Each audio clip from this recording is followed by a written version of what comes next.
بسم اللہ الرحمن الرحیم۔ شروع اللہ کے نام سے جو بڑا مہربان اور نہایت رحم فرمانے والا ہے۔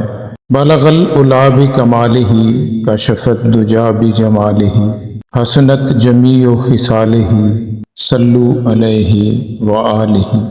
جناب حضرت واصف علی واصف صاحب فرماتے ہیں، اگر عبادت کرنے والا ہر ایک کو ناراض کرتا جا رہا ہے تو وہ کیا عبادت؟ زندگی اور عقیدے میں فاصلہ رکھنے والا انسان منافق ہوتا ہے۔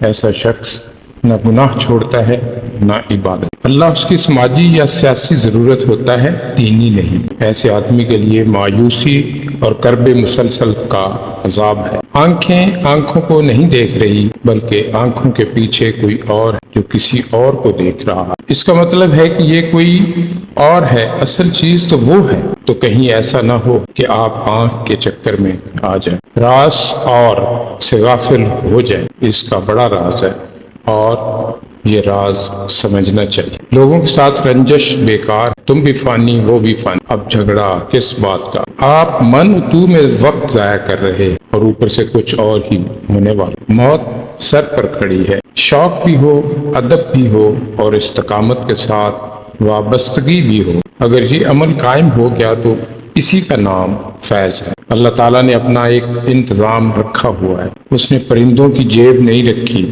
لیکن ان کا رزق رکھا ہوا۔ جن لوگوں کو بڑے کاموں کے لیے رکھا جاتا ہے وہ اکثر غم سے گزرتے ہیں۔ تو یہ یاد رکھنا کہ مشکل کشا کو مشکلات ہی سے گزارا جاتا ہے۔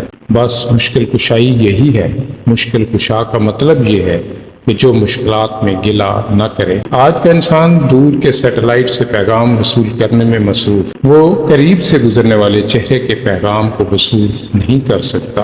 جو شخص کسی طور پر بھی حضور پاک صلی اللہ علیہ وآلہ وسلم کے لیے ادب میں کمی کرتا ہے، اس کے ساتھ کھانا تو کیا اسے دیکھنا بھی منع ہے۔ اسلام کو کوئی خطرہ نہیں ہے، اللہ کا فضل ہے۔ تھوڑا بہت خطرہ ہے تو مسلمانوں سے ہے۔ مسلمانوں کا طرز حیات اگر خالص نہ ہوا تو پھر لوگ گلہ کریں گے کہ اسلام نے کیسے مسلمان پیدا کیے۔ یہ خیال رکھو، اپنی اصلاح کرو۔ اللہ ہمیں ان تمام باتوں پر سچے دل سے عمل کرنے کی توفیق عطا فرمائے اور حضرت واصف علی واصف کی ایک ایک بات کو سمجھنے کی توفیق عطا فرمائے۔ آمین ثم آمین۔